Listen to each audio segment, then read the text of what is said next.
in her first national interview since launching her campaign. Clinton said San Francisco made a mistake in not working with federal authorities to deport Francesco Sanchez. The Democratic frontrunner also addressed several issues that plague her campaign. And NBC White House correspondent Kristen Welker has much more on this interview that so many people are talking about. Kristen. That's right, Tamron, good morning. As Hillary Clinton ramps up her campaign, she's starting to do national television interviews. In her first one, Clinton touched on a range of topics, from her emails to questions about her trustworthiness, and she made a play for those all-important Hispanic voters by trying to link all Republicans to Donald Trump.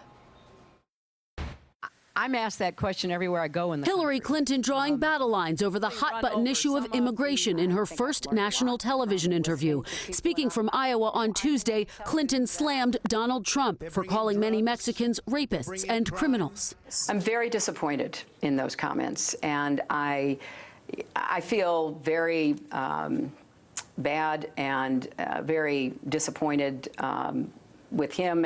And Clinton lumped the entire GOP field in with Trump. They are all in the, in the same general area on immigration. They range across a spectrum of being either grudgingly welcome or hostile toward immigrants. Republicans fear Trump's comments will be a drag on the entire party and will cost them crucial Latino voters. Jeb Bush, whose wife is from Mexico, fired back, writing Hillary Clinton will say anything to get elected.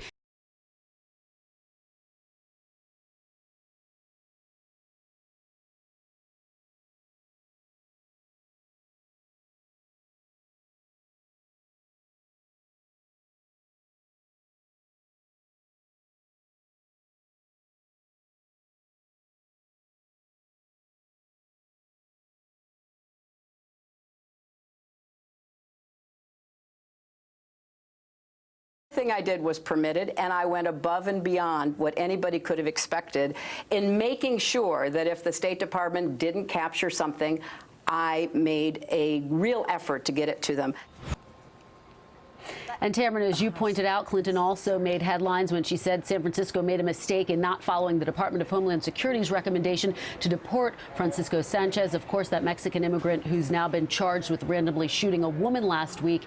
All of this taken together, though, is an indication that immigration is going to be one of the key issues in 2016. All right, Kristen, thank you. Let me bring in our panel today. Joining me on set, Democratic strategist Robert Zimmerman, and from Washington, D.C., Republican strategist John Fury. John, I'll start off with you. By all accounts, for the Republicans to win this general election, you need 40% of the Hispanic vote. I know that Kristen said that immigration would be a major headline in the debates. I think we always expected that. But the tone, it seems, for your party is being heavily set by Donald Trump and how he's choosing to handle immigration. I want to play for you a brand new interview with Donald Trump. Our own Katie Tur just spoke with him, and here's just a snippet of what he said about crime and Mexicans. Don't try and convince me that there's no crime, that it's wonderful. The people that are being forced in, and these aren't just Mexican people, the people that are being forced, Mexico doesn't want people, they're forcing them into our country, and we're taking them and we're putting them in our jails and our hospitals, and we're paying them money through different sources. It's a disgrace. Don't tell me about safety. Are you trying to justify safety at the border? I don't think so.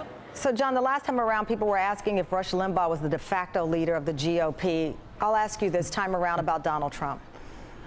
Well, listen, I think Jeb Bush is the front runner right now, and I think he has a really good message on immigration, which is we need to get more people legalized and deal with the border issue, which I think is an issue for voters, especially if you look at the sanctuary city in San Francisco. You yourself said this policy is not in step with what the American people want. But who brought that issue up? Did Jeb Bush lead the conversation on sanctuary city, or did Donald Trump lead the way for your party on this? Because prior to Donald Trump dragging this in, and by the way, the family of that young victim don't want her to be politicized and don't want her death to be politicized. But was it Jeb Bush or was it Donald Trump? And going back to the original question, is he now the de facto leader of your party based on immigration?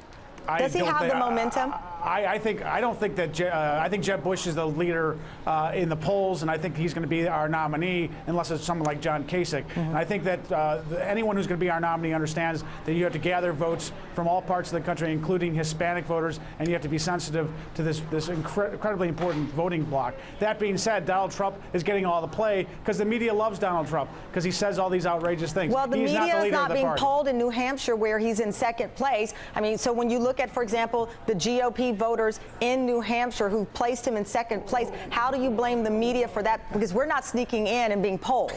Well, listen, I don't think that Donald Trump is going to win New Hampshire. He's in second place, yes, but there's a lot of people this early on who played big. Michelle Bachmann was in first place in Iowa many years ago. The fact of the matter is that Jeb Bush has the best policies right now, and I think that he's going to win New Hampshire. Donald Trump is a big character. He's the apprentice. He's the one who says you're fired.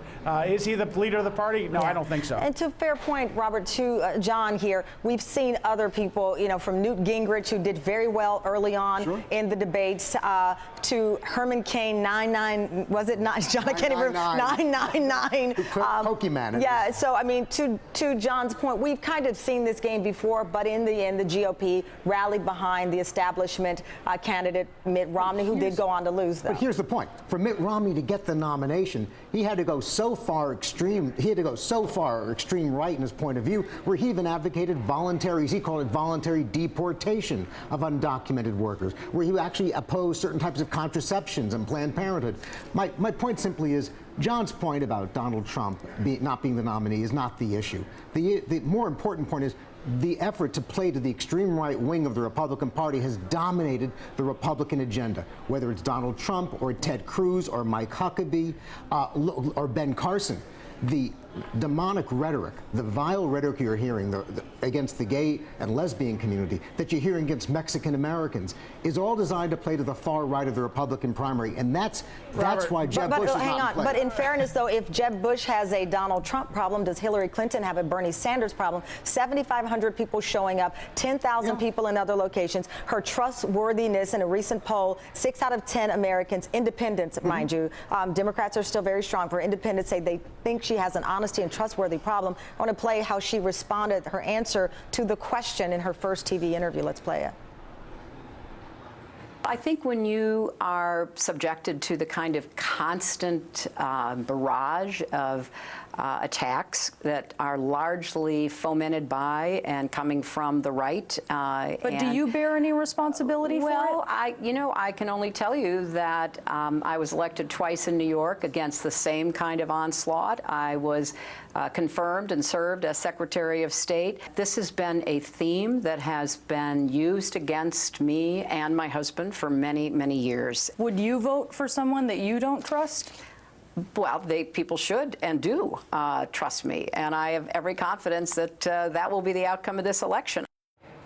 Look, here's the reality of it. When you look at the polling, and John knows this because he's been around polling like I have, everyone does well before they declare their candidacy to when they get in the ring. So obviously she's taken a hit on that, but if you poll, do you trust her to fight for you, that's where she does well. You look at her head-to-head matchups against Republicans, she's running strong, and she is amongst Democrats. But to your point, which is very important, obviously there's going to be a race for the Democratic nomination. And I'd much rather have the Democratic Party debating issues like how to raise the minimum wage, how to build a strong middle class, how to pay for college, than watch the Republicans engage in a debate which is nothing more than just code words for racism against Mexican Americans, anti-immigration debate, and other types of hate mongering rhetoric that really, I think, has been the mainstream of the Republican Party. John, hold on. First of all, Jeb Bush doesn't have that kind of rhetoric. Jeb Bush has a very inclusive message. The second point, 19%, John. Hold a second. Well, he's going to win the nomination. The second point. The second point here is Hillary Clinton does not have a Bernie Sanders problem. Hillary Clinton has a Hillary Clinton problem. And if you saw this interview last night, it was not.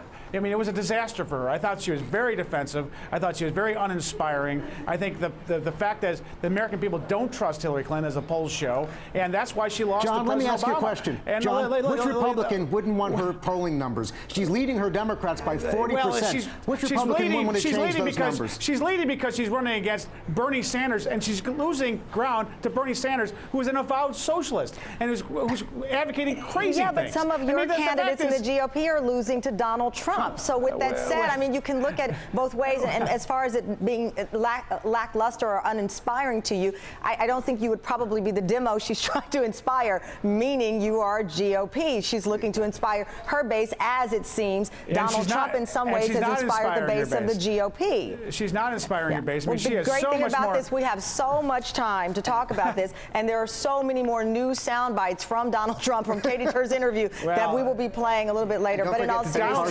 Donald Trump is not the leader of the Republican Party. Yeah. In fact, Donald Trump gave money to Hillary Clinton. Yes, he did. He's crazy. Absolutely. You know, John, the good news is for my party, if the Republicans aren't listening to you, the bad news for my party would be if they listen to you. Well, we have more news to cover. Thank you both very much.